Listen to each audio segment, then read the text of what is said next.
समाचार दिन के 11 बज चुके हैं। शुरुआत करते हैं अब तक की हेडलाइन से। बाकी बचे 2 चरणों के लिए तेज हुआ प्रचार। प्रधानमंत्री ने आज भी की धुआंधार रैलियां और उत्तर प्रदेश के बस्ती और श्रावस्ती के बाद दिल्ली के द्वारका में भी करेंगे चुनावी जनसभा।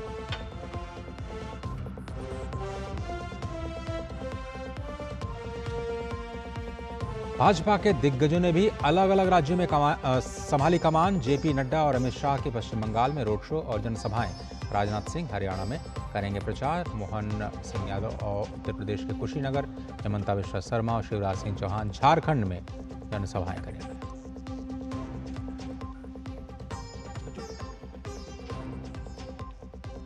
विपक्ष ने भी प्रचार में झोंकी ताकत। राहुल गांधी हरियाणा में करेंगे ताबड़तोड़ जनसभाएं। प्रियंका गांधी और मुख्यमंत्री चंपाई सोरेन झारखंड में करेंगे जनसभा। अखिलेश यादव यूपी में तो तेजस्वी आज बिहार में प्रचार की कमान संभालेंगे। मुंबई क्राइम ब्रांच ने घाटकोपर होर्डिंग दुर्घटना मामले में किया एसआईटी का गठन। कुल 6 अधिकारियों की टीम का नेतृत्व करेंगे प्रभारी इंस्पेक्टर महेश तावड़े। हादसे में जान गंवाने वालों का आंकड़ा बढ़कर के 17।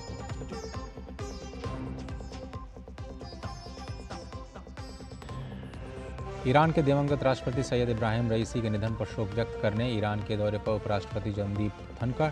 पवित्र शहर मशहद में शुरू हुई अंतिम संस्कार की तैयारियां। गुरुवार को दी जाएगी रईसी को अंतिम विदाई।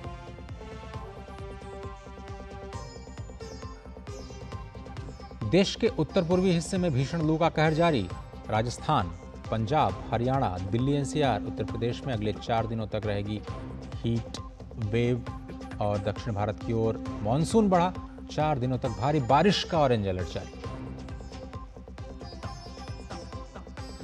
और कोलकाता नाइट राइडर्स पहुंची आईपीएल 2024 के फाइनल्स में। सनराइजर्स हैदराबाद को 8 विकेट से दी फरारी शिकस्त। वहीं एलिमिनेटर राउंड में आज रॉयल चैलेंजर्स बेंगलुरु और राजस्थान रॉयल्स होंगे आमने सामने।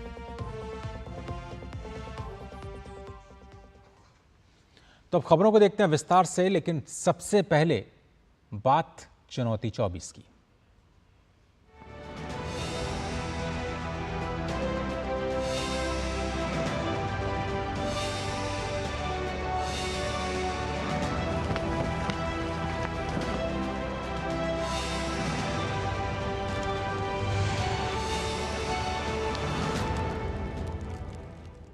पीएम मोदी आज उत्तर प्रदेश के बस्ती और श्रावस्ती में जनसभाओं को संबोधित करेंगे। वो सुबह सबसे पहले बस्ती के राजकीय पॉलिटेक्निक कॉलेज मैदान में बस्ती संत कबीर नगर और डुमरिया लोकसभाओं की संयुक्त जनसभा को संबोधित करेंगे। इसके बाद श्रावस्ती एयरपोर्ट के सामने कटरा बाजार में जनसभा को संबोधित करेंगे। बता दें कि बस्ती, संत कबीर नगर, डुमरियागंज और श्रावस्ती की सीटों पर 25 मई को वोट डाले जाएंगे। यूपी की जनसभाओं को संबोधित करने के बाद पीएम मोदी राष्ट्रीय राजधानी दिल्ली के द्वारका में एक रैली करेंगे और मतदाताओं से भाजपा के पक्ष में मतदान करने की अपील करेंगे। आगामी 2 चरणों के चुनाव के लिए तमाम पार्टियों ने चुनाव प्रचार तेज कर दिया है। पश्चिम बंगाल को साधने के लिए बीजेपी ने अपने स्टार प्रचारकों को मैदान में उतारा है। आज केंद्रीय गृह और सहकारिता मंत्री और भाजपा के वरिष्ठ नेता अमित शाह पश्चिम बंगाल के दौरे पर रहेंगे। सबसे पहले वो कांथी में एक रैली करेंगे। वो यहां से बीजेपी के उम्मीदवार सौमेंदु अधिकारी के समर्थन में जनसभा को संबोधित करेंगे। इसके बाद घाटल में बीजेपी उम्मीदवार हिरण्मय चैटर्जी और पुरुलिया से बीजेपी उम्मीदवार ज्योतिर्मय सिंह महतो के समर्थन में जनसभा को संबोधित करेंगे। इसके बाद अमित शाह बांकुरा में बीजेपी उम्मीदवार सुभाष सरकार के समर्थन में एक रोड शो भी करने जा रहे हैं। भाजपा के स्टार प्रचारक और राष्ट्रीय अध्यक्ष जगत प्रकाश नड्डा भी आज पश्चिम बंगाल के दौरे पर हैं। नड्डा आज पश्चिम बंगाल में 2 जनसभाओं को संबोधित करेंगे और जनता से भाजपा के पक्ष में मतदान की अपील करेंगे। जेपी नड्डा पहले पश्चिम बंगाल के हावड़ा में जनसभा को संबोधित करेंगे। इसके बाद वो पश्चिम बंगाल की राजधानी कोलकाता जाएंगे और वहां पर एक रैली में हिस्सा लेंगे। लोकसभा चुनाव का दंगल अब 6ठे दौर में पहुंच रहा है और हरियाणा में सभी 10 सीटों पर जीत दर्ज करने के लिए तमाम पार्टियों के बीच चुनावी दंगल तेज हो गया है। बीजेपी के स्टार प्रचारकों में से केंद्रीय रक्षा मंत्री राजनाथ सिंह हरियाणा के दौरे पर रहेंगे। राजनाथ सिंह हरियाणा में 3 चुनावी रैलियां करेंगे। सबसे पहले राजनाथ सिंह करनाल में जनसभा को संबोधित करेंगे। उसके बाद कुरुक्षेत्र और भिवानी महेंद्रगढ़ से बीजेपी उम्मीदवारों के समर्थन में जनसभा को संबोधित करेंगे। वहीं बीजेपी की अन्य रैलियों की बात करें तो असम के मुख्यमंत्री हिमंता बिस्वा शर्मा झारखंड के धनबाद संसदीय क्षेत्र से भाजपा उम्मीदवार ढुल्लू महतो के समर्थन में बोकारो में एक सार्वजनिक रैली को संबोधित करेंगे। इसके अलावा मध्य प्रदेश के पूर्व मुख्यमंत्री शिवराज सिंह चौहान भी धनबाद में एक जनसभा को संबोधित करेंगे। शिवराज सिंह गोड्डा में रोड शो और रांची में युवा सम्मेलन में हिस्सा लेंगे। वहीं बीजेपी युवा मोर्चा के राष्ट्रीय अध्यक्ष और सांसद तेजस्वी सूर्या रांची में मोटरसाइकिल जुलूस में शामिल होंगे और इसके साथ ही जमशेदपुर में एक जनसभा को संबोधित करेंगे। और लोकसभा चुनाव के 2 चरणों के लिए विपक्षी इंडी गठबंधन ने भी अब पूरी ताकत झोंक दी है। कांग्रेस नेता राहुल गांधी आज हरियाणा के दौरे पर हैं। वे चरखी दादरी, भिवानी महेंद्रगढ़ और सोनीपत में जनसभा करेंगे। पंचकुला में संविधान सम्मान सम्मेलन में भी शामिल होने का कार्यक्रम है।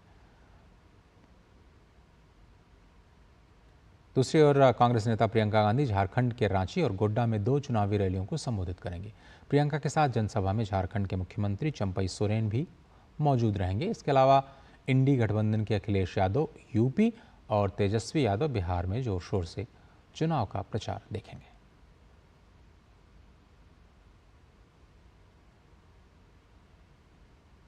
मध्य प्रदेश के पूर्व मुख्यमंत्री भाजपा नेता शिवराज सिंह चौहान ने केजरीवाल पर हमला बोला है। शिवराज सिंह चौहान ने कहा कि कोई ऐसा व्यक्ति नहीं है जिससे केजरीवाल ने ठगा नहीं। आइए सुनते हैं।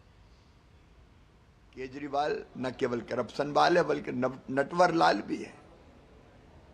जो दूसरों को ठगे वो ठग, लेकिन ये जो अपनों को ठगे वो महाठग।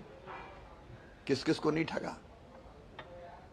आदरणीय अन्ना हजारे जी, प्रशांत भूषण जी,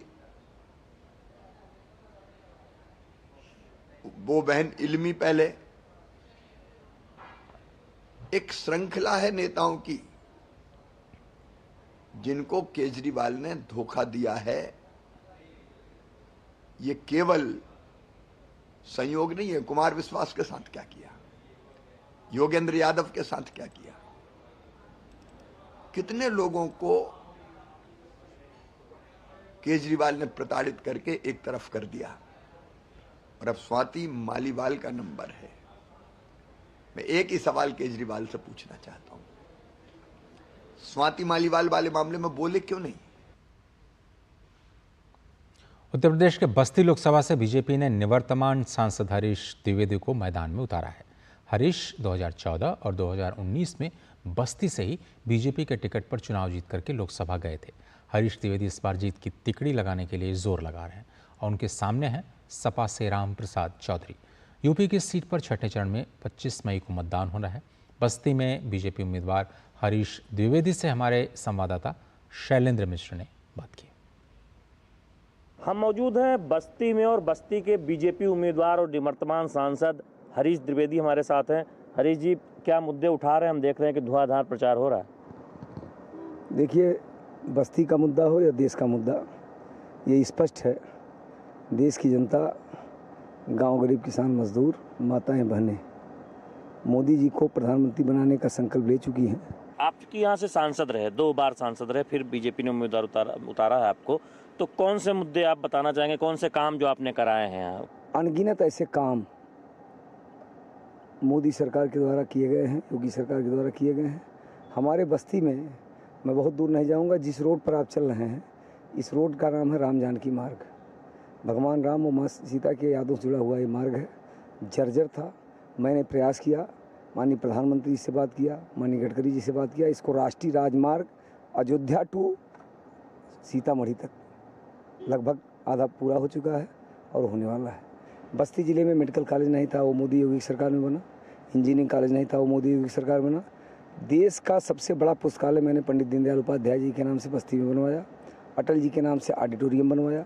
प्रधानमंत्री आवास हो, स्वच्छ भारत अभियान हो, उज्ज्वला योजना हो, आयुष्मान भारत हो, प्रधानमंत्री किसान सम्मान निधि हो, ऐसे अनगिनत जो योजनाएं थी उसको हमने प्रयास करके बस्ती में 100% लोगों को उसका लाभ पहुँचाया। आज बस्ती की जनता पूरी तरह संतुष्ट है। उसको लगता है कि 65 वर्षों में इतना काम नहीं हुआ, उससे ज़्यादा काम इन 10 वर्षों में मोदी और योगी की सरकार में बस्ती जिले में हुआ है। अगर जीते तो इस बार प्राथमिकता क्या होगी? आपने बहुत सारे काम तो गिनाए। नहीं जीतेंगे तो इस बार प्राथमिकता हमारे शहर के सौंदर्यीकरण कैसे हो, बस्ती के खिलाड़ियों के लिए और सुविधाएं कैसी बढ़ाई जाएं, बस्ती के विद्यार्थियों के लिए यूनिवर्सिटी का एक कैसे नई यूनिवर्सिटी या उसका केंद्र कैसे खोला जाए, ऐसे अनगिनत काम हैं जो मेरी प्राथमिकता में है, उसको करने का प्रयास मैं करूँगा। बहुत बहुत धन्यवाद। हरीश द्विवेदी बीजेपी उम्मीदवार हैं, बस्ती से निवर्तमान सांसद हैं, अपनी प्राथमिकताओं को गिना रहे थे। उनका कहना है कि कोई चुनौती नहीं है, यहाँ पर एक बार फिर से भारतीय जनता पार्टी को जीत हासिल होगी। कैमरामैन सौरभ शुक्ल के साथ शैलेंद्र मिश्र, डीडी न्यूज, बस्ती। और बस्ती के साथ ही श्रावस्ती में भी प्रधानमंत्री की रैली होनी है। शैलेंद्र मिश्र हमारे साथ जुड़े हैं। शैलेंद्र, श्रावस्ती की स्थिति अगर हम देखें तो एक तो वो बिल्कुल बॉर्डर से लगा हुआ इलाका है और पिछली बार बीजेपी यहाँ से जीत करके आई थी। इस बार के मुद्दे और इस बार की चुनौती, जमीन पर कौन से मुद्दे नजर आ रहे हैं? देखिए अजय, श्रावस्ती जिसे पहले बलरामपुर के नाम से जाना जाता था, ये वो सीट है जहां पिछली बार बीजेपी जीत नहीं पाई थी। राम शिरोमणि वर्मा बसपा से जीते थे, इस बार समाजवादी पार्टी में है। बीजेपी ने साकेत मिश्रा जो एमएलसी है, बहुत यहाँ के एक चर्चित नाम है, उनको चुनाव मैदान में उतारा है। निपेंद्र मिश्रा के बेटे हैं। ये वो सीट है बलरामपुर जो पहले नाम से जानी जाती थी, जहाँ से अटल बिहारी वाजपेयी, नानाजी देशमुख जैसे नाम वो चुनाव जीते थे। तो बीजेपी के लिहाज से देखें, जनसंघ के ज़माने से एक बहुत महत्वपूर्ण सीट रही है। नेपाल की सीमा इससे थोड़ी दूर पर सटती है। ये जो जनसभा जहां पर प्रधानमंत्री नरेंद्र मोदी की दोपहर बाद होगी, वहां ठीक थोड़ी दूर पर एयरपोर्ट बन रहा है और जो योजना है कि छोटे छोटे एयरपोर्ट जिससे कनेक्टिविटी हो, हम जानते हैं कि फ़्लाइट की शुरुआत भी हो गई है। तो इस तरह से एक बहुत महत्वपूर्ण क्षेत्र, तराई बेल्ट जो कहते हैं, जिसमें हम लखीमपुर खीरी से आप अगर शुरू करें तो श्रावस्ती, डुमरियागंज, ये जो तराई बेल्ट है जहाँ पर इनकी अपनी एक चुनौतियाँ हैं। आप आकांक्षी जिले जिनकी बात करते हैं, ये श्रावस्ती, बलरामपुर इन आकांक्षी जिलों में आता है। श्रावस्ती जो कि लोकसभा, उसमें बलरामपुर की 2 विधानसभाएं और श्रावस्ती की 2 विधानसभाएं लगती हैं इस लोकसभा में। तो बहुत महत्वपूर्ण इस लिहाज से है, चूँकि बीजेपी की राजनीति के लिहाज से देखें तो बीजेपी उन सीटों पर बहुत फोकस कर रही है जहाँ 2019 में कोई कसर रह गई थी। और इसीलिए हम देखते हैं कि प्रधानमंत्री नरेंद्र मोदी की यहाँ पर सभा भी लगाई गई है और एक बहुत पार्टी ने बहुत सोच समझ कर एक ऐसे उम्मीदवार को मैदान में उतारा है। तो ये बहुत महत्वपूर्ण इस लिहाज से सीटें हैं। अगर आप श्रावस्ती की बात करें, जो बलरामपुर और श्रावस्ती जिले की विधानसभाओं से मिलकर ये लोकसभा बना है, तो आप इस बात का भी जिक्र कर रहे थे कि क्या क्या यहाँ के मुद्दे हैं। निश्चित तौर पर तराई बेल्ट के जो मुद्दे हैं, अगर उद्योग के लिहाज से देखें तो गन्ना बेल्ट है। पश्चिम उत्तर प्रदेश के बाद यही तराई इलाका है जहाँ आप चीनी मिलें लखीमपुर खीरी से लेकर आप देखते हैं इस बलरामपुर शहर ही बलरामपुर चीनी मिल से प्रसिद्ध रहा है। आप यहाँ कई चीनी मिलें हैं श्रावस्ती बलरामपुर में। और जो गन्ना किसानों को जो भुगतान होता है, ये बीजेपी दावा कर रही है कि योगी सरकार आने के बाद 15 दिन के अंदर भुगतान होता है, जबकि पहले की सरकारों में भुगतान महीनों और वर्षों तक कई बार लटक जाता था। तो गन्ना किसानों को राहत मिली है, उनकी कीमत भी गन्ने की बढ़ी है। इस बात को बहुत ज़ोर शोर से बीजेपी सामने रख रही है। और दूसरी बात है, चूँकि बॉर्डर इलाका है तो कनेक्टिविटी, हमने देखा है कि ये जो हाईवे है, जो सड़क निर्माण की जो प्रक्रिया है वो बहुत तेज़ हुई है। बॉर्डर के किनारे जो सड़कें हैं, जो सीमावर्ती जो इलाके हैं, वहाँ पर नेपाल सीमा से सटे जो इलाके हैं, ये जहाँ पर सभा और इसके ठीक बगल में एक हाईवे गुजर रहा है। तो इस तरह से ये दावा बीजेपी कर रही है कि देखिए हाईवे के मामले में काम किया गया है। एक और महत्वपूर्ण बात, श्रावस्ती एक ऐसा जिला था जो सीधी कनेक्टिविटी से जुड़ा नहीं हुआ रेलवे से। अगर आप बात करें तो ये कहा जाता है कि चूँकि नया बना जिला था, उसमें हमने देखे कि बहुत महत्वपूर्ण तो ज़रूर था। तो ये काम किया गया है कि बलरामपुर होते हुए एक जो बहराइच से जो बड़ी लाइन है वो किस तरह से इस पर आगे बढ़े, उस पर एक योजना पर आगे बढ़ने का दावा किया जा रहा है। तो इस तरह के हम देख रहे हैं कि तमाम वो काम बीजेपी ये दावा कर रही है कि मोदी सरकार आने के बाद आकांक्षी जिलों में और इस तरह के सीमावर्ती जिलों में विशेष ध्यान दिया गया। आप जानते भी हैं कि देश भर के जो सीमावर्ती गांव हैं, जिले हैं, उनके विकास के लिए एक विशेष योजना पर मोदी सरकार काम कर रही है। तो इन सब बातों को बहुत प्रमुखता से यहाँ बीजेपी रख रही है। जब प्रधानमंत्री नरेंद्र मोदी की आज जनसभा होनी है और हम जानते हैं कि यहाँ एक सीट पर उपचुनाव भी है, चूँकि उस वक्त उस सीट पर जो जीत कर आए विधायक थे उनकी मौत हो गई थी, तो ऐसे में उस सीट पर गैसड़ी सीट है, वो बलरामपुर में आती है, विधानसभा उपचुनाव भी उस सीट पर होना। शैलेंद्र, बहुत धन्यवाद। आप निगाह बनाए रखिए। और जैसा कि आपने बताया कि पिछली बार बीएसपी के उम्मीदवार यहाँ से जीते थे, लेकिन जो जीत का अंतर है बीजेपी के उम्मीदवार से केवल आधे फीसदी का है, और इसी अंतर को मिटाने के लिए उन सभी सीटों पर बीजेपी प्रयास कर रही है जहाँ पर वो पिछले लोकसभा चुनाव में थोड़ी सी चूक गई थी। 24 की चुनौती में फिलहाल इतना ही।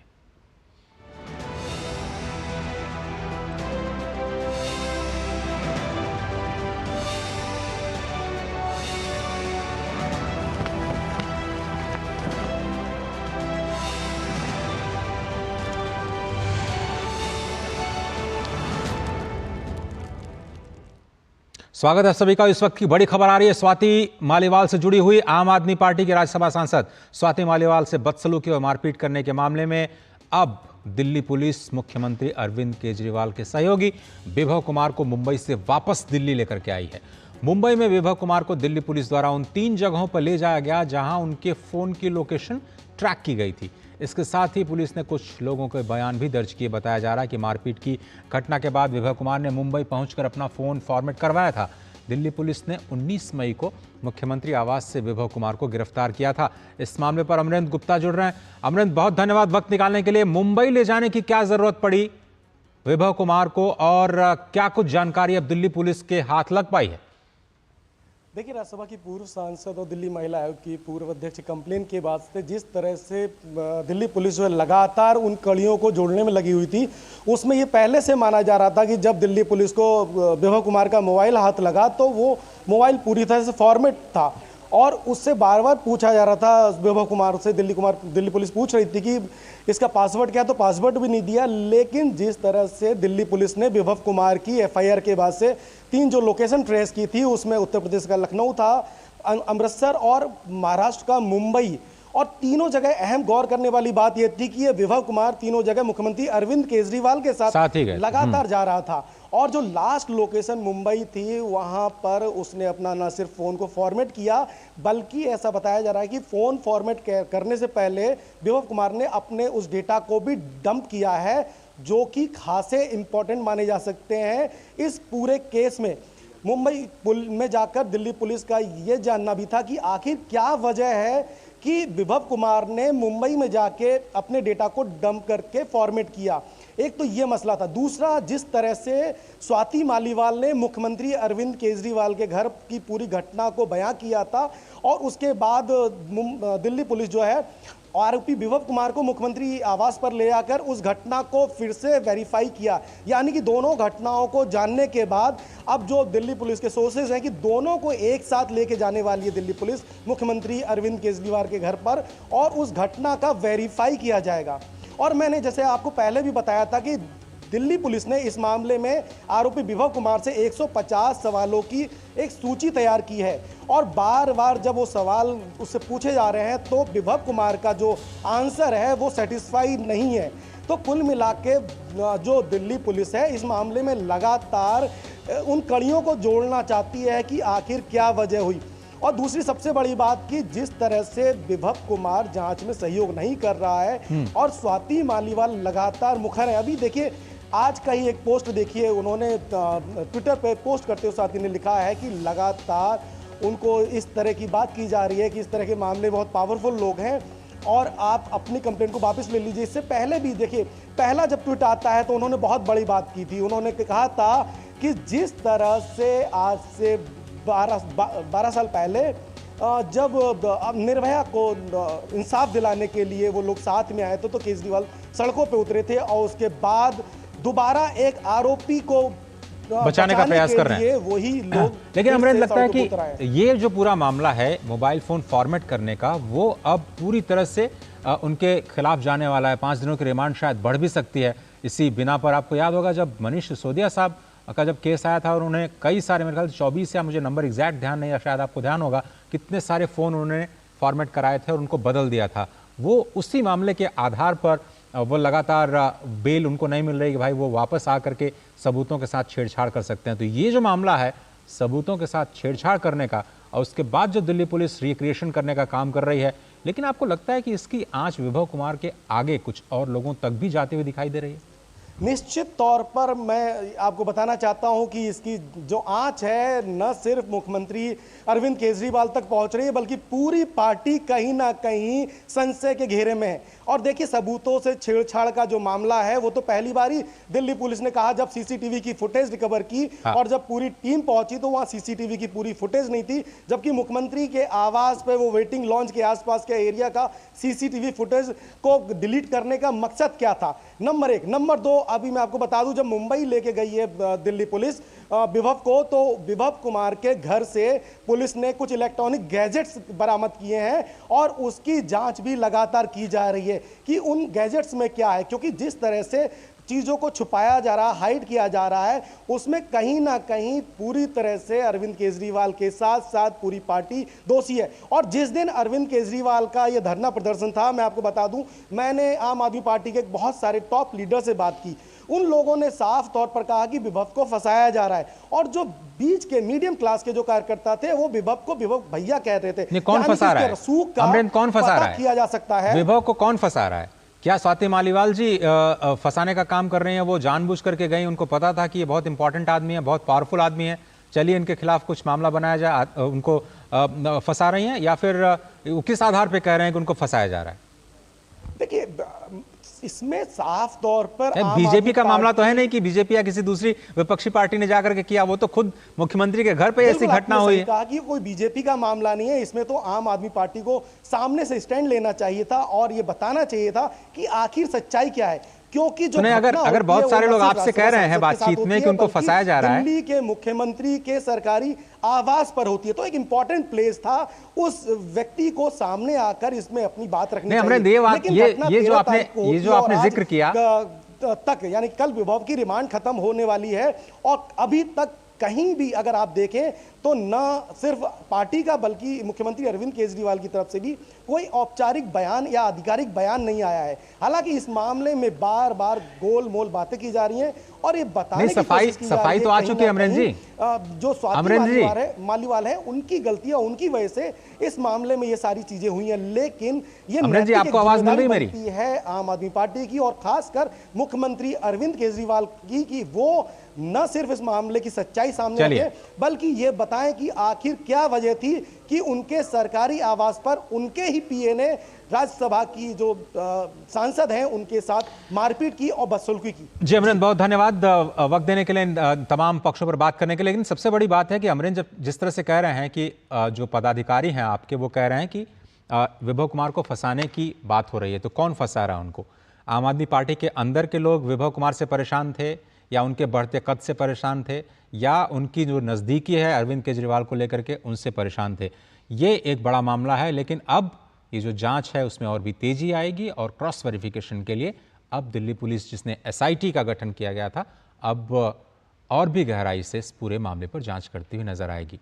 उधर पूरे मामले में अब जो राजनीति है वो तो चलती ही रहेगी। इस बीच जो चुनाव का माहौल, उसमें दिल्ली सरकार में एक मंत्री हैं, आपने सुना होगा, आतिशी, उन्होंने आरोप लगाया कि भाजपा ने अपनी हरियाणा सरकार को ये कहा है, हरियाणा सरकार के माध्यम से दिल्ली के पानी को ही रोक लिया है। आतिशी ने कहा कि दिल्ली के इतिहास में पहली बार यमुना का पानी 671 फीट से भी नीचे आया। ये आंकड़े दिखा रहे हैं 25 मई की वोटिंग से पहले। उन्होंने ये आरोप लगाया है और षड्यंत्र बताया है बीजेपी का। आइए सुनते हैं। भारतीय जनता पार्टी ने अपनी हरियाणा सरकार के माध्यम से दिल्ली के पानी को रोक लिया है। वो दिल्ली वालों को परेशान करने के लिए, दिल्ली में पानी की त्राही मचाने के लिए, दिल्ली में आ रही यमुना की वाटर सप्लाई को रोक रहे हैं। पिछले कुछ दिनों से जब जगह जगह से पानी की शिकायतें आनी शुरू हुई, जहां पे कभी पानी की शिकायत नहीं आती है, उसकी जांच करने पे पता चला कि यमुना का पानी हरियाणा सरकार द्वारा रोका जा रहा है। और उधर दिल्ली के मुख्यमंत्री और आम आदमी पार्टी के राष्ट्रीय संयोजक अरविंद केजरीवाल के लिए मेट्रो स्टेशन पर एक धमकी भरा मैसेज किसी ने लिखा। अब उस आरोपी को दिल्ली पुलिस ने गिरफ्तार कर लिया। ये 33 वर्ष के हैं आरोपी, अंकित गोयल नाम है इनका। मेट्रो स्टेशन पर सीएम केजरीवाल को जान से मारने की धमकी लिख रहे थे। धमकी भरे संदेश लिखने वाले आरोपी की पहचान अब सीसीटीवी फुटेज के जरिए की गई है। उनको गिरफ्तार कर लिया गया है। उत्तर प्रदेश के मुख्यमंत्री योगी आदित्यनाथ ने यूपी के जौनपुर में चुनावी रैली को संबोधित किया। सीएम योगी आदित्यनाथ ने जौनपुर की जनता से भाजपा प्रत्याशी को जीत दिलाने की अपील की। साथ ही पाकिस्तान वाले बयान को लेकर उन्होंने विपक्ष पर जमकर हमला बोला।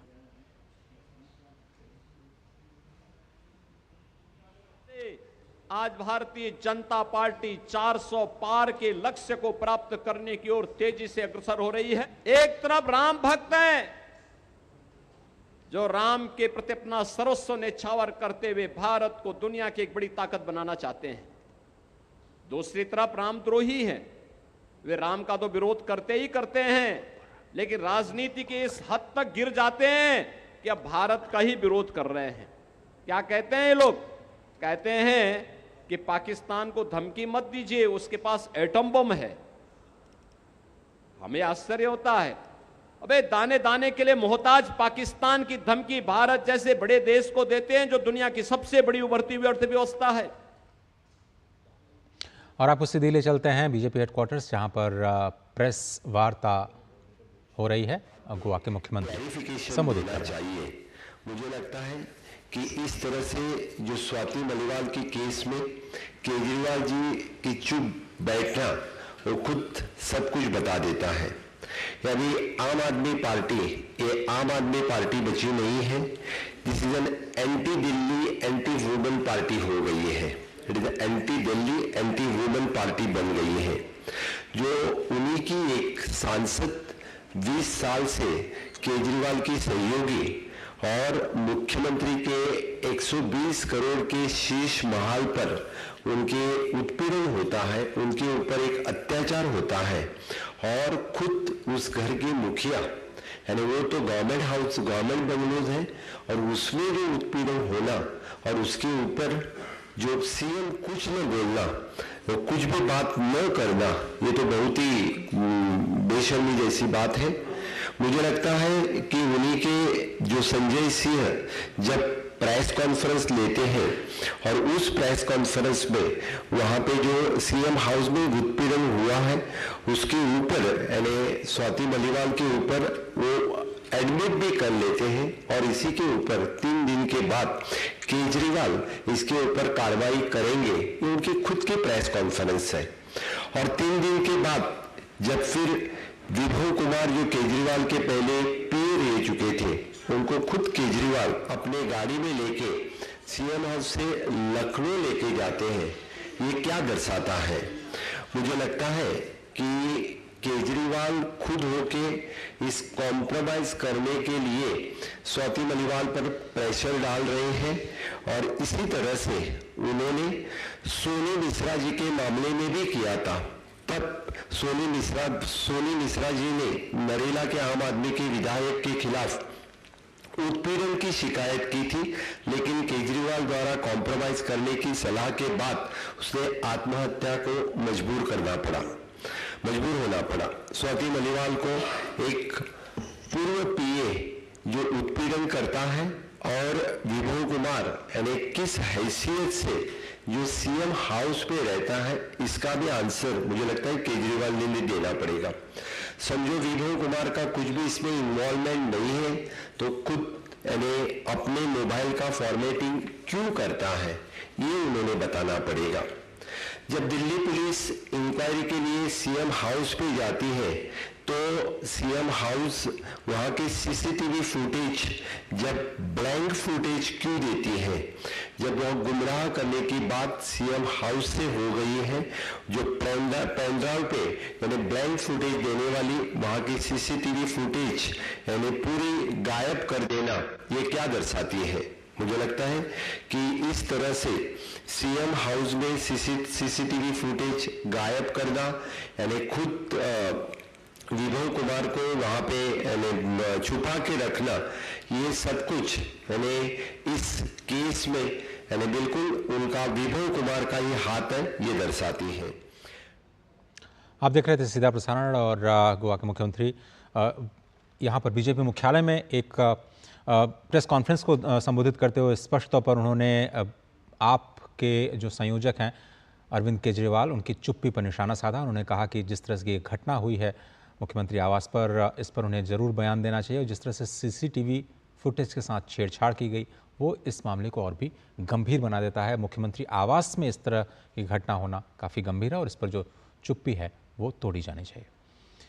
राजस्थान, पंजाब, हरियाणा, चंडीगढ़, दिल्ली और उत्तर प्रदेश सहित उत्तर भारत के कई हिस्सों में भीषण गर्मी का प्रकोप लगातार जारी है। मध्य प्रदेश, विदर्भ और गुजरात में भी कमोबेश यही स्थिति बनी हुई है। मौसम विभाग ने अगले 4 दिनों के लिए लू का रेड अलर्ट जारी किया है। मौसम विभाग के अनुसार अगले 2 दिनों के दौरान दक्षिण पूर्व अरब सागर, मालदीव, कैमूरिन क्षेत्र और दक्षिण बंगाल की खाड़ी के कुछ हिस्सों तथा अंडमान निकोबार द्वीप समूह के कुछ और हिस्सों में दक्षिण पश्चिम मानसून के आगे बढ़ने के लिए परिस्थितियां अनुकूल रहेंगी। साथ ही अगले 2 से 3 दिनों के दौरान तमिलनाडु, पुडुचेरी, कराईकल, केरल, माहे और कर्नाटक में भारी बारिश होने की संभावना है। दिल्ली की बात करें तो आने वाले 2 से 3 दिनों तक भीषण गर्मी जारी रहने की संभावना है। और केंद्रीय गृह मंत्री अमित शाह ने सिख धर्म के तीसरे गुरु श्री गुरु अमरदास जी के प्रकाश पर्व पर उनका कोटि कोटि वंदन किया है। गृह मंत्री अमित शाह ने अपने सोशल मीडिया प्लेटफॉर्म एक्स पर पोस्ट कर कहा, आई कोट, सिख धर्म के तीसरे गुरु श्री गुरु अमरदास जी के प्रकाश पर्व पर उन्हें कोटि कोटि वंदन। गुरु साहिब का पूरा जीवन मानवता, परोपकार और समाज कल्याण के लिए समर्पित रहा। उन्होंने ऊंच नीच से ऊपर उठ करके कुरीतियों से मुक्त समाज के निर्माण के लिए अथक कार्य किए और सभी को धर्म और सत्य की दिशा दिखाई। गुरु साहिब जी के आदर्श और सिद्धांत अनंत काल तक मानव समाज के लिए प्रेरणा स्रोत बने रहेंगे।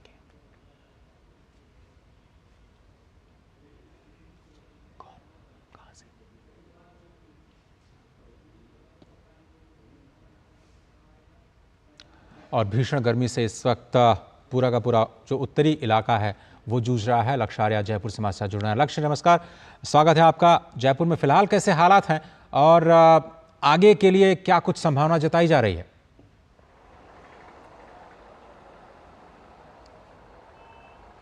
बिल्कुल अजय, जो जयपुर में भीषण गर्मी ने रिकॉर्ड तोड़ दिए हैं और यहाँ पे जो जनजीवन है वो बुरी तरह प्रभावित हो रहा है। मैं मौजूद हूँ राजधानी जयपुर में, जहाँ पे जो केंद्रीय संग्रहालय है और जो राजस्थान का प्रमुख पर्यटन स्थल भी है।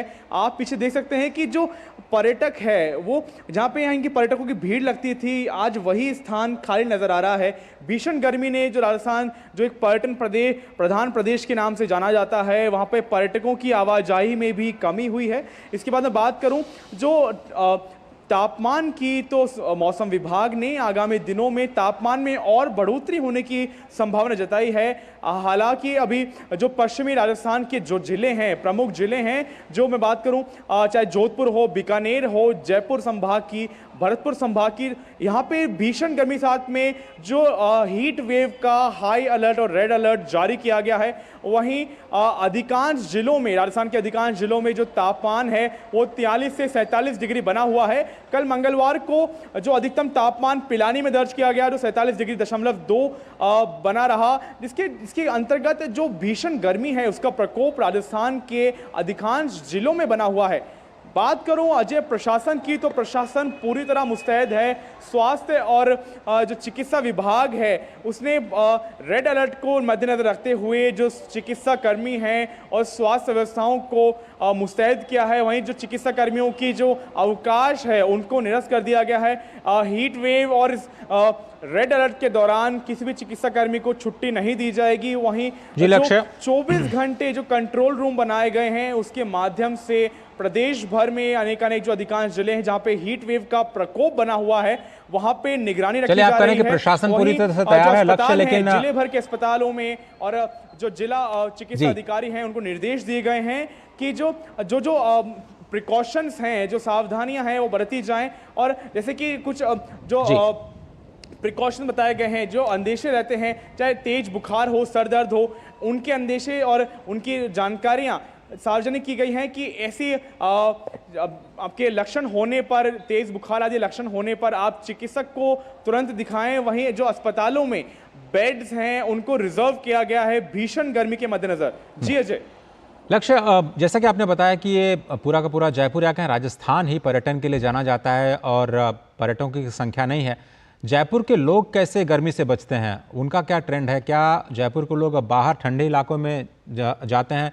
हमने देखा तीर्थयात्रियों की जो भरी बसें हैं वो हल्द्वानी और इधर उत्तराखंड की ओर तो जा ही रही हैं। जनता किस तरह से रिएक्ट कर रही है, क्या कुछ करती है गर्मी से बचने के लिए वहाँ पे?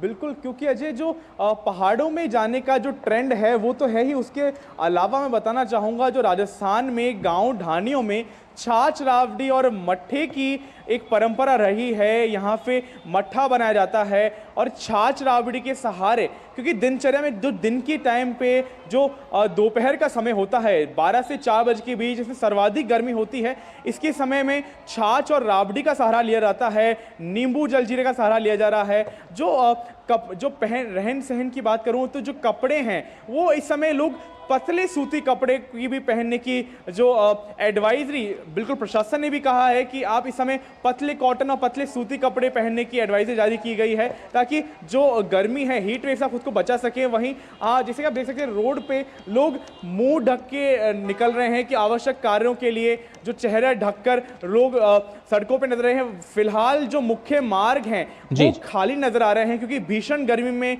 लोग बाहर निकलने से परहेज कर रहे हैं। लक्ष्य, आप स्थिति पर नजर बनाए रखिए और अगर ऐसा निकलना भी पड़ रहा है तो स्वयं को पूरी तरह मुंह पैक करके बाहर निकल रहे हैं। जी बिल्कुल सही कहा आपने, धन्यवाद आपका लक्ष्य वक्त निकालने के लिए, और आप स्थिति पर नजर बनाए रखिए, लगातार आपसे अपडेट लेते रहेंगे। इस बीच दिल्ली में एक इंपॉर्टेंट प्रेस वार्ता की तरफ आपको लिए चलते हैं। केंद्रीय मंत्री हरदीप सिंह पुरी इस वक्त एक प्रेस कॉन्फ्रेंस को संबोधित कर रहे हैं।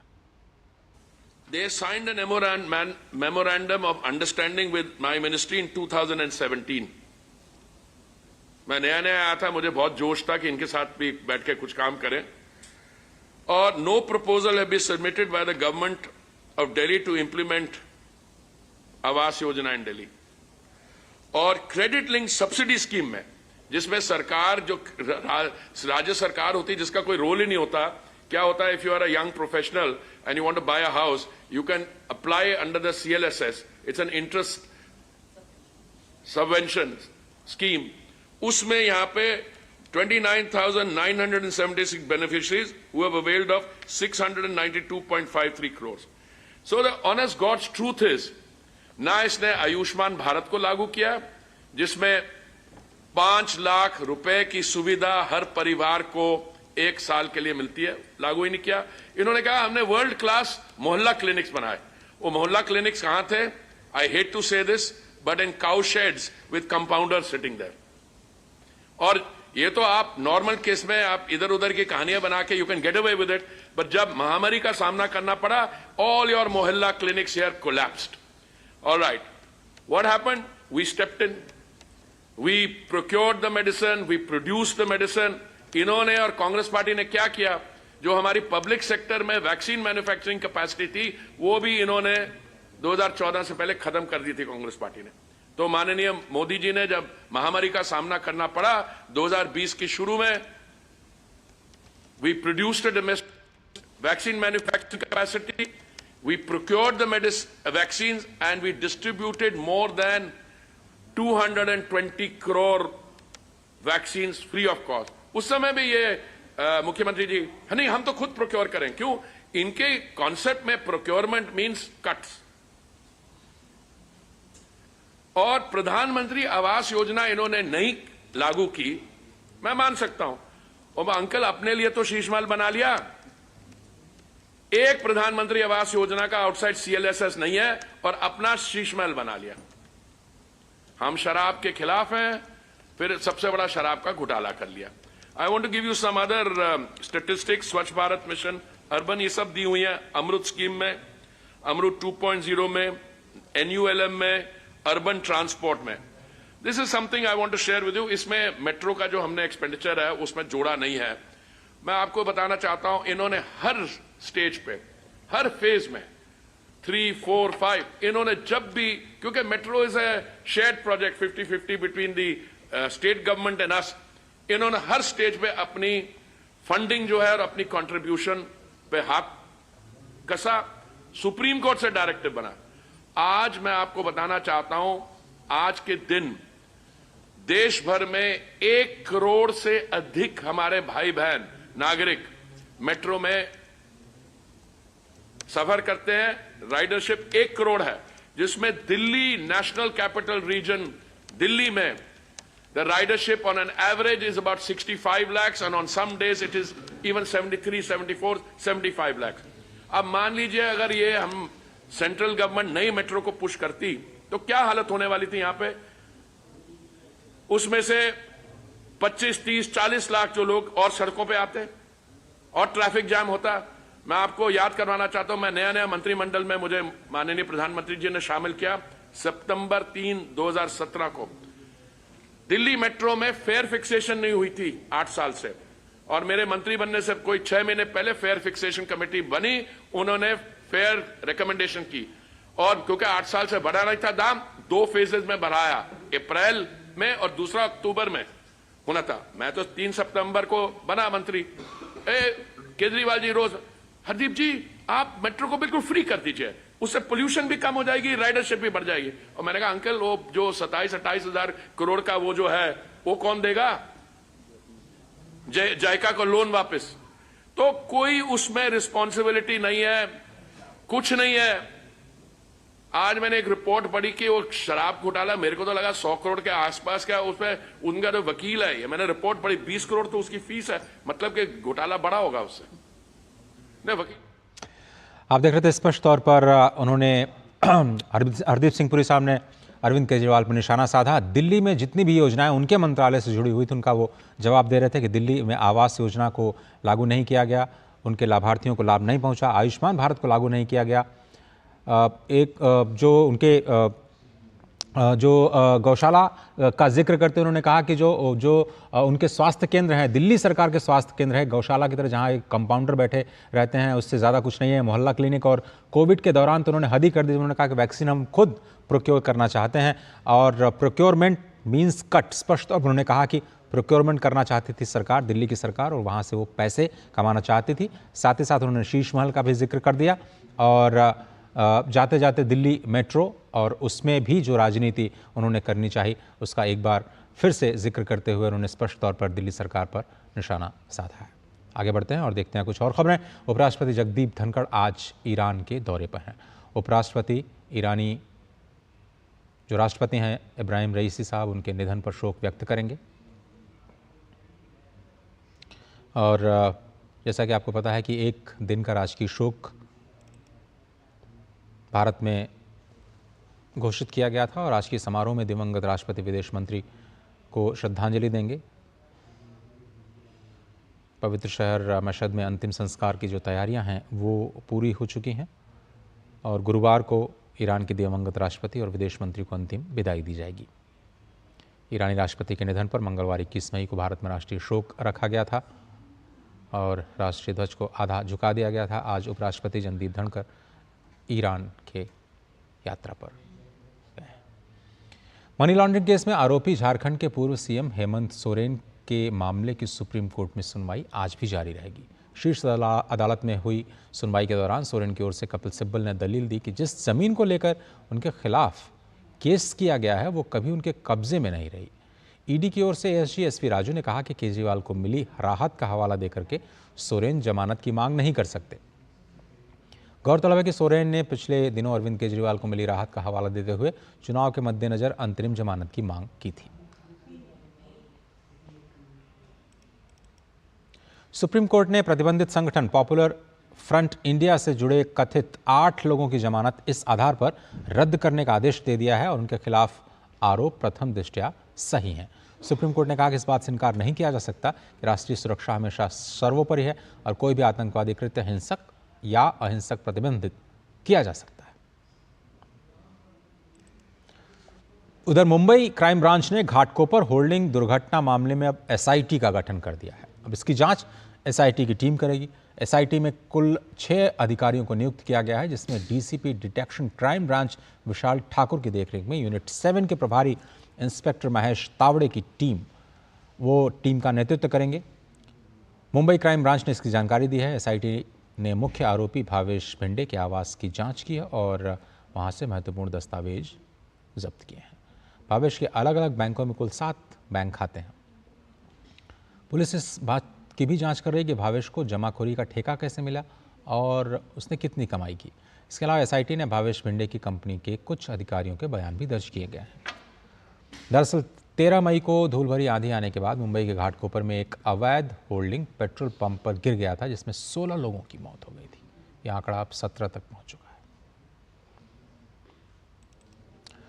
नोएडा के जिला अस्पताल के बेसमेंट में आग लगने की वजह से सर्वर रूम में लगी बैटरियां जल करके राख हो गई हैं। दमकल विभाग की टीम ने करीब 1.5 घंटे की मशक्कत के बाद आग पर काबू पाया। आईसीयू इमरजेंसी वार्ड में भर्ती मरीजों को दूसरे तल पर शिफ्ट करने का काम शुरू किया गया। गनीमत रही कि जिस जगह पर घटना हुई वहां पर कोई मरीज मौजूद नहीं था। महाराष्ट्र के कलाशी गांव में एक बड़ा हादसा देखने को मिला। वहां उजानी बांध में नाव पलटने से 6 लोग लापता हो गए। इस घटना से लोगों में हड़कंप मच गया। हादसे की सूचना मिलते ही मौके पर पहुंची पुलिस ने बचाव कार्य शुरू किया। पुलिस ने कहा कि एनडीआरएफ, एसडीआरएफ, स्थानीय प्रशासन खोज और बचाव कार्यों के लिए तैनात किए गए हैं और जल्द ही लोगों के बारे में पता लगाया जाएगा। उधर बिहार के सीतामढ़ी में भी ट्रक और टेम्पो के बीच टक्कर में 3 लोगों की मौत हो गई है। सीतामढ़ी बरियारपुर रोड पर ट्रक और टेम्पो के बीच टक्कर में 3 लोगों की मौत हो गई और 6 लोग गंभीर रूप से घायल हो गए। घटना की जानकारी मिलते ही पुलिस मौके पर पहुंच करके राहत और बचाव कार्य में जुट गई है। स्थानीय लोगों की मदद से पुलिस ने सभी घायलों को अस्पताल में भर्ती कराया। अंगदान जीवन दान है। ये केवल एक वाक्य नहीं बल्कि ये सच में लोगों को जीवन दान देता है। एम्स में 2 लोगों के अंगदान से ऐसा ही चमत्कार देखने को मिला, जहां 8 लोगों को नई जिंदगियां मिली। 4 लोगों की आंखों की रोशनी वापस आई। AIIMS Jayaprakash Narayan apex trauma centre में 42 और 27 साल के 2 मरीजों की मौत होने के बाद उनके अंगों को दान किया गया, जिसकी वजह से ये मुमकिन हो पाया। एक पेशेंट अराउंड 42 इयर्स था, एक patient she was a female patient from Rajasthan और एक patient 27 years male from Haryana. दोनों का रोड ट्रैफिक एक्सीडेंट हुआ था और एक पेशेंट पहले जो 27 साल का लड़का था वो पलवल गया था, उसके बाद हमारे यहाँ आया था। और चंदा देवी करके एक पेशेंट है जो राजस्थान की थी, 42 इयर्स, वो भी 15 तारीख को उनका 15 मई को एक्सीडेंट हुआ था। उसके बाद वो ट्रॉमा सेंटर आई थी। पेशेंट के रिलेटिव्स को यही कन्विंस करना पड़ता है कि आपका पेशेंट तो ब्रेन डेड है, तो उसके अंदर जो नॉर्मल ह्यूमन लाइफ होती है वो तो नहीं रहती है, लेकिन उनके जो ऑर्गन्स हैं वो उनके ऑर्गन्स नॉर्मल होते हैं। Patients who are waiting for transplants of all these organs, kidney हो गया, लिवर हो गया, हार्ट हो गया, कॉर्निया हो गया, तो ये जो ब्रेन डेड पेशेंट्स हैं इनसे हम लोग ये सब रिट्रीव करके इन पेशेंट्स को देख के इनकी ज़िंदगी बचा सकते हैं। आज अंतर्राष्ट्रीय जैव विविधता दिवस है। वर्ष 1993 में संयुक्त राष्ट्र महासभा में जैव विविधता के मुद्दों पर समक्ष और जागरूकता बढ़ाने के लिए 22 मई को अंतर्राष्ट्रीय जैव विविधता दिवस के रूप में घोषित किया। इस वर्ष इंटरनेशनल बायोडाइवर्सिटी डे की थीम है be part of the plan, यानी योजना का हिस्सा बने। ये थीम बायोडाइवर्सिटी प्लान का अनुसरण कर सभी से पर्यावरण संरक्षण करने का आह्वान करती है, जिससे जैव विविधता के नुकसान को रोका जा सके और हो चुके नुकसान की भरपाई की जा सके। बायोडाइवर्सिटी प्लान के तहत Kunming Montreal global biodiversity framework बनाया गया है। ये अलग अलग क्षेत्रों में काम करने वाले लोगों को निर्णय लेने में जैव विविधता संरक्षण पर जोर देता है और मानव स्वास्थ्य की रक्षा में जैव विविधता संरक्षण के महत्व को पहचानने का भी आह्वान करता है। भारत के लिए एक बड़ी खुशखबरी का मौका है। हाल ही में मिली एक रिपोर्ट आई है जिसमें पता चला है कि ग्लोबल ट्रैवल और टूरिज्म इंडेक्स 2024 में भारत अब 54वें स्थान से उछल करके अब 39वें स्थान पर पहुंच चुका है। इस सूची में अमेरिका सबसे ऊपर है, वहीं भारत दक्षिण एशिया और निम्न मध्य आय वर्ग वाली जो अर्थव्यवस्थाएं हैं उसमें सबसे ऊपर स्थान पर है। भारत अत्यधिक मूल्य प्रतिस्पर्धा के मामले में दुनिया में 18वें स्थान पर है। विशेष रूप से भारत के मजबूत प्राकृतिक, सांस्कृतिक और गैर अवकाश संसाधन यात्रा को आगे बढ़ाने में मदद करते हैं और देश के सभी संसाधन स्तंभों में टॉप 10 में से स्कोर करने वाले 3 में से केवल एक हैं। WEF ने कहा कि ये नतीजे इस तथ्य को रेखांकित करते हैं कि उच्च आय वाली अर्थव्यवस्थाओं में यात्रा और पर्यटन विकास के अधिक अनुकूल हालात बने हैं। इससे अनुकूल कारोबारी माहौल, गतिशील श्रम बाजार, खुली यात्रा नीतियों, मजबूत परिवहन और पर्यटन बुनियादी ढांचे और अच्छी तरह से विकसित प्राकृतिक सांस्कृतिक स्थानों में मदद मिलती है। चुनावी नतीजों से पहले BSE ने एक बार फिर से इतिहास रचा और BSE में लिस्टेड कंपनियों का मार्केट कैप मंगलवार को नई ऊंचाई पर पहुंच गया। इस दौरान पहली बार कंपनियों का मार्केट कैप $5 ट्रिलियन को पार कर गया। इस तरह बाजार पूंजीकरण के मामले में भारत दुनिया का 5वां सबसे बड़ा मार्केट बन गया है। घरेलू शेयर बाजार में उतार चढ़ाव के बावजूद मंगलवार को BSE ने इतिहास रचते हुए $5 ट्रिलियन का मार्केट कैप हासिल कर लिया है। महज 6 महीनों के भीतर BSE ने मार्केट कैप के मामले में $4 ट्रिलियन से $5 ट्रिलियन का आंकड़ा छुआ, जो कि एक रिकॉर्ड है। शेयर बाजार इतिहास में पहला मौका है जब BSE पर लिस्टेड सभी कंपनियों को कुल बाजार मूल्यांकन इस आंकड़े को पार किया है। BSE पर उपलब्ध आंकड़ों के मुताबिक एक्सचेंज में लिस्टेड सभी कंपनियों का मार्केट कैप 21 मई को $5.01 लाख करोड़ को पार कर गया। बीते करीब 5 महीने में BSE के मार्केट वैल्यूएशन में करीब $633 अरब की बढ़ोतरी हुई। गौरतलब है कि BSE ने नवंबर 2023 में पहली बार 4 ट्रिलियन के आंकड़े को छुआ था और अब महज 6 महीनों में ये $5 लाख करोड़ को पार कर गया है। BSE में लिस्टेड फर्मों का मार्केट कैप मई 2007 में $1 लाख करोड़ को पार कर गया था। इसके बाद जुलाई 2017 में $2 लाख करोड़ के मार्केट कैप के आंकड़े को हासिल किया गया। फिर मई 2021 में मार्केट कैप ने $3 लाख करोड़ को पार किया। हालांकि BSE सेंसेक्स अब भी अपने ऑल टाइम हाई से 1.66% नीचे है। उम्मीद है कि जल्दी ये भी रिकॉर्ड टूट जाएगा। फिलहाल पूरी दुनिया में $5 ट्रिलियन के साथ भारतीय शेयर बाजार मार्केट कैप के लिहाज से 5वें स्थान पर है, जबकि $55 ट्रिलियन के मार्केट कैप के साथ अमेरिका पहले, $9.4 ट्रिलियन के साथ चीन दूसरे, $6.4 ट्रिलियन के मार्केट कैप के साथ जापान तीसरे और $5.4 ट्रिलियन मार्केट कैप के साथ हांगकांग का शेयर बाजार दुनिया में चौथे स्थान पर है। उम्मीद है कि जल्दी भारतीय शेयर बाजार मार्केट कैप के लिहाज से हांगकांग और जापान को पीछे छोड़ते हुए तीसरे नंबर पर पहुंच जाएगा। अब इस संयोग ही है कि भारतीय अर्थव्यवस्था भी कुछ समय में $5 ट्रिलियन को पार कर दुनिया की तीसरी सबसे बड़ी अर्थव्यवस्था बनने की राह पर है और ठीक उससे पहले BSE के मार्केट कैप का $5 ट्रिलियन को पार करना एक बड़ी खबर है। Bureau report, DD news. Stock market regulator SEBI ने अफवाहों से शेयर बाजार पर पड़ने वाले असर से निपटने के लिए नए दिशा निर्देश जारी किए हैं। सेबी ने इस सिलसिले में एक नया सर्कुलर जारी किया। सेबी ने अफवाहों का असर खत्म करने के लिए अनअफेक्टेड प्राइस का कॉन्सेप्ट दिया है। अनअफेक्टेड प्राइस का मतलब ऐसी कीमत जिस पर किसी भी तरह का घटना का असर नहीं हुआ। नियमों के मुताबिक अगर किसी अपुष्ट खबर या फिर अफवाह से किसी वजह से स्टॉक में बड़ा अंतर देखने को मिलता है तो 24 घंटे के भीतर खबर की पुष्टि करनी होगी या फिर उसे खारिज करना होगा या कंपनी को अपनी स्थिति साफ करनी होगी। सेबी के सर्कुलर के मुताबिक अफवाह की पुष्टि होने पर स्टॉक के लिए नियमों के तहत अनअफेक्टेड प्राइस को ही माना जाएगा। अनअफेक्टेड प्राइस, जैसा हम बता रहे थे, किसी स्टॉक का वो स्तर होगा जो खबर या अफवाह के न रहने पर रहता। सेबी ने फैसला लिया है कि कई बार ऐसा देखने को मिला है कि किसी प्लेटफॉर्म के जरिए आई ऐसी खबर से स्टॉक में तेज उतार चढ़ाव देखने को मिलता है, जिसका खंडन बाद में कंपनी खुद ही कर देती है। हालांकि इस खंडन में देरी होने पर निवेशकों को बिना वजह अच्छा खासा नुकसान उठाना पड़ता है। इसके साथ ही सेबी ने कई अन्य ऐलान भी किए, जिसमें IPO लाने के कतार में लगी कंपनियों के लिए कारोबार में आसानी से जुड़े ऐलान शामिल हैं। इसमें ऑफर साइज में बदलाव, मिनिमम प्रमोटर कंट्रीब्यूशन आदि शामिल है। वियतनाम की नेशनल असेंबली ने टू लैम को वियतनाम का नया राष्ट्रपति चुन लिया है। वियतनाम की नेशनल असेंबली द्वारा लैम की पुष्टि तब की गई जब उनके पूर्ववर्ती ने अपने खिलाफ चल रहे भ्रष्टाचार विरोधी अभियान के बीच इस्तीफा दे दिया। 66 वर्ष के लैम 2 साल से भी कम समय में वियतनाम के तीसरे राष्ट्रपति चुने गए। दक्षिणी ब्राजील में आई भीषण बाढ़ की वजह से जनजीवन प्रभावित हो चुका है। बीते महीने के आखिर में रियो ग्रांडे डो सुल में भारी बारिश हुई, जिसके बाद बाढ़ आ गई। इस प्राकृतिक हादसे में 150 से ज़्यादा लोगों की मौत हो गई। वहीं दूसरी ओर लोगों को सुरक्षित स्थानों पर पहुंचाने का काम चल रहा है। कुछ स्थानीय लोग अपना घर छोड़ करके जाने के लिए तैयार नहीं हैं। गौरतलब है कि बाढ़ की वजह से 5 लाख लोग विस्थापित हुए हैं, जबकि 100 लोग अब भी लापता बताए जा रहे हैं। उधर अमेरिका के कई इलाकों में भी मौसम की मार लगातार जारी है। अमेरिका के ओमाहा, नेब्रास्का में भीषण तूफान के बाद सड़कें जलमग्न हो गई।